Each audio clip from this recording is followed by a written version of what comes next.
বাংলাদেশের অভ্যন্তরীণ বিষয়ে ভারতের হস্তক্ষেপের প্রতিবাদে ঢাকায় দেশটির হাই কমিশনে স্মারকলিপি প্রদান ও পদযাত্রা কর্মসূচি করেছে বিএনপির অঙ্গ সংগঠন যুবদল, স্বেচ্ছাসেবক দল ও ছাত্রদল। পদযাত্রাটি নয়াপল্টনে বিএনপি দলীয় কার্যালয় থেকে শুরু হয়।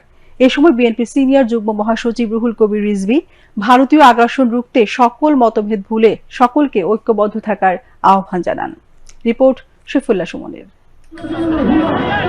আগরতলায় বাংলাদেশের সহকারী হাই কমিশনে হামলা, বাংলাদেশের জাতীয় পতাকা অবমাননা ও সাম্প্রদায়িক দাঙ্গা বাঁধানোর ষড়যন্ত্রের প্রতিবাদে জাতীয়তাবাদী যুবদল, স্বেচ্ছাসেবক দল ও ছাত্রদল কেন্দ্রীয় সংসদের যৌথ উদ্যোগে ভারতীয় হাই কমিশনের উদ্দেশ্যে এই পদযাত্রা কর্মসূচি।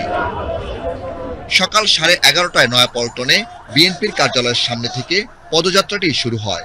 মিছিল থেকে বাংলাদেশের অভ্যন্তরীণ বিষয়ে ভারতের হস্তক্ষেপের প্রতিবাদে বিভিন্ন স্লোগান দেয়া হয়।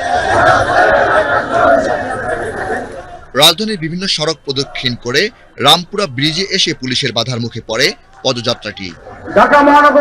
এর আগে নয়াপল্টনে এক সংক্ষিপ্ত সমাবেশে বক্তব্য রাখেন বিএনপির সিনিয়র যুগ্ম মহাসচিব রুহুল কবির রিজভী, যুবদলের সভাপতি আব্দুল মোনায়েম মুন্না, স্বেচ্ছাসেবক দলের সভাপতি এস.এম. জিলানী, ছাত্রদল সভাপতি রাকিবুল ইসলাম রাকিব সহ নেতৃবৃন্দ। এ সময় রুহুল কবির রিজভী ভারতীয় আগ্রাসন রোধে সকল মতভেদ ভুলে সকলকে ঐক্যবদ্ধ থাকার আহ্বান জানান। শফিউল্লাহ সুমন, বাংলাদেশ টেলিভিশন, ঢাকা।